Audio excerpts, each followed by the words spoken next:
On September 2, 2004, a beloved Islamic spiritual leader was laid to rest in Damascus, Syria.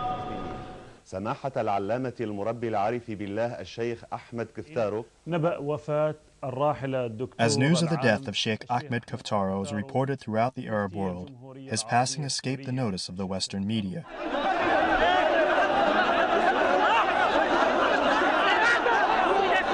Beyond the often chaotic and emotional spectacle of such funerals is a face of Islam that the media often overlooks.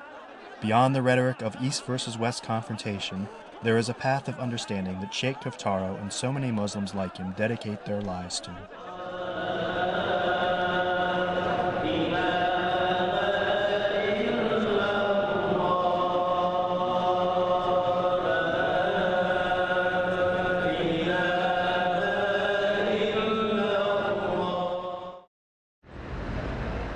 Damascus is believed to be the oldest continuously inhabited city in the world.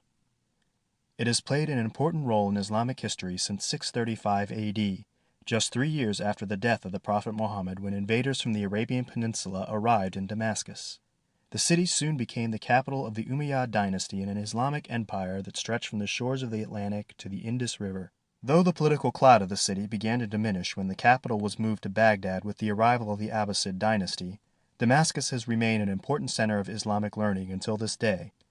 It was here that Ahmed Keftaro, the future Grand Mufti of Syria, was born in 1915, son to Sheikh Muhammad Amin Keftaro, a prominent Muslim scholar of his day.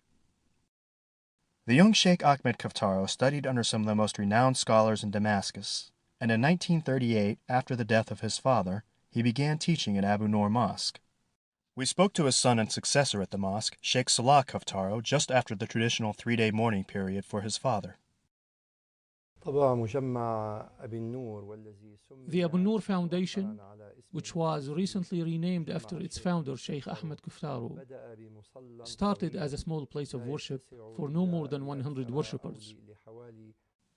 In 1951, at the age of 36, Sheikh Ahmed Keftaro was appointed Mufti of Damascus, and then later, in 1964, he was elected as the Grand Mufti of Syria, the chief Islamic scholar and head religious authority for the entire country.